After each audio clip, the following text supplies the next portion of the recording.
सरकार की एक नौकरी मिलना बड़ा मुश्किल होता है क्योंकि प्रतिस्पर्धा इतनी है और आप भी उस दौर का हिस्सा रहे हैं जिसमें प्रतिस्पर्धा काफी रही है। तो सर इतनी सारी नौकरियों में एक साथ चयन और कैसे संभव हुआ सर ये? मैंने आपको बताया कि मैं चूंकि कंपटीशन एग्जाम की तैयारी मैं खुद कराता था और जबलपुर में बहुत बड़े ब्रांड से मैं जुड़ा था और पढ़ाते पढ़ाते इतना अनुभव हो जाता है कि सारे एग्जाम आपके बहुत आसान लगने लगते हैं और जितने भी एग्ज़ाम जो भी मैंने सिंगल डे एग्ज़ाम दिए हैं उनमें मेरा चयन हुआ है और मतलब मेरे पास ये ऑप्शन रहता था कि मैं किस नौकरी में मुझे ज्वाइन करना है। क्या बात है। तो मैंने अपने रुचि अनुसार जो मुझे अच्छा लगा उसमें मैं आया।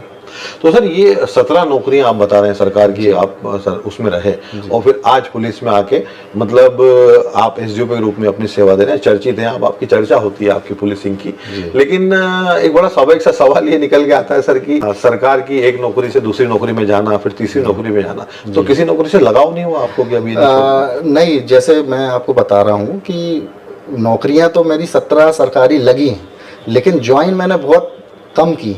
मतलब उस समय चूंकि क्या था कि लगातार सर्विस आ रही थी और एग्जाम दे रहे थे पर मेरे पास विकल्प था कि मुझे इसको ज्वाइन करना है, इसको ज्वाइन नहीं करना है। तो मुझे जो रुचिकर लगा मैंने उस क्षेत्र को ज्वाइन किया और जैसे मैंने आईटीआई में ट्रेनिंग ऑफिसर में इसके पहले रहा हूँ तो वो भी चूंकि शिक्षा से जुड़ी हुई नौकरी थी बिल्कुल और उसमें मुझे बच्चों को मैं पढ़ाता था और पढ़ाता भी नहीं था, मैं उनको भी कंपटीशन एग्जाम की तैयारी कराता था।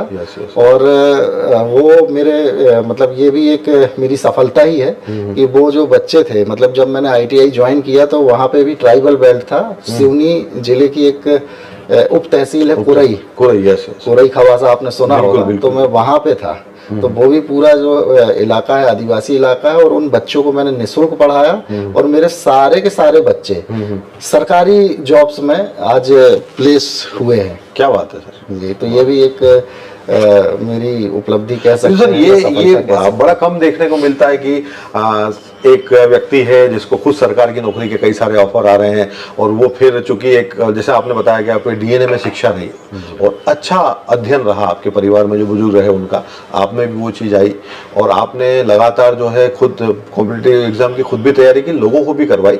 तो कभी कभी इस बात की खुशी होती है कि आपने जिन बच्चों को पढ़ाया वो अब अपने पैरों पर खड़े हो गए, नौकरी कर रहे हैं। बिल्कुल, इस बात की बेहद खुशी होती है और मेरे पढ़ाए हुए जो हैं आज अपर कलेक्टर भी हैं।